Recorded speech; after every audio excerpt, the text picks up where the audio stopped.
பத்திரிகை மற்றும் ஊடக நண்பர்களுக்கு என்னுடைய பணிவான வணக்கம். என்ன சப்ஜெக்ட்னு கேட்டிங்க, ஒரு நல்ல சப்ஜெக்ட் ஒன்று கிடச்சிது. அந்த சப்ஜெக்ட் வந்து முழுக்க முழுக்க பாண்டிச்சேரியை மையப்படுத்தி, பாண்டிச்சேரியே வந்து ஒரு கதாபாத்திரமாக மையப்படுத்தி பண்ணுற ஒரு படம். அந்த படத்துக்கு வந்து அரசோட உதவி இருந்ததுன்னா இன்னும் கொஞ்சம் சுலபமாக ஒர்க் பண்ணலாங்கிறதுக்காக சுற்றுலாத்துறை அமைச்சரை பார்த்தோம். அவர் வந்து ரொம்ப கனிவோடு இந்த விஷயத்தை ஏற்றுக்கிட்டு பாண்டிச்சேரி அரசின் மூலமாக என்ன மாதிரியான உதவிகள்லாம் செய்ய முடியுமோ அதை நான் செஞ்சு தரேன்னு சொல்லியிருக்காரு. ஸோ அது ஒரு மகிழ்வான தருணம். அதை போய் ஷேர் பண்ணிட்டு வந்தேன். என் படத்தில் கதாநாயகன் எப்போவுமே நான் தான்.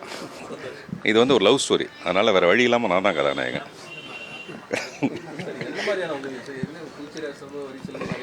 ஆமாம்,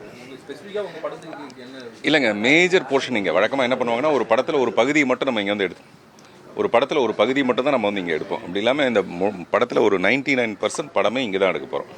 அப்போ வந்து படத்தில் வந்து ஒரு பகுதியை தான் நம்ம வழக்கமாக பாண்டிச்சேரியில் எடுப்போம். இந்த படத்தில் வந்து ஒரு பகுதியை தவிர மீது எல்லாமே வந்து பாண்டிச்சேரியில் தான்.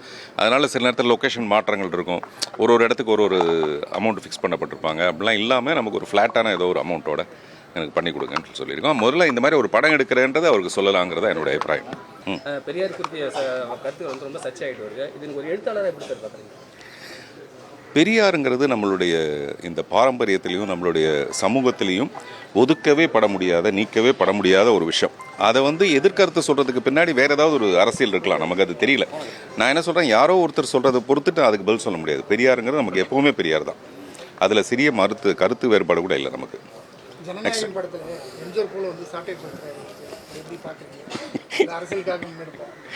இல்லை, நம்ம எப்போவுமே என்னென்னா ஒரு படத்தில் ட்ரைலர் எப்படி இருக்குன்னு பார்ப்போம், பார்த்துட்டு தான் படமே பார்ப்போம். இப்போ இது வந்து ஒரு ட்ரைலர் மாதிரி, ஜனநாயகன்ற படம். அதில் எனக்கு சந்தோஷம் என்னென்னா, என்னுடைய உதவியாளர் தான் வினோத், என்கிட்ட ஒர்க் பண்ணவர். அவர் தான் அந்த படத்தை டைரக்ட் பண்ணுறாருங்கிறது எனக்கு ஒரு பெருத்த மகிழ்ச்சி.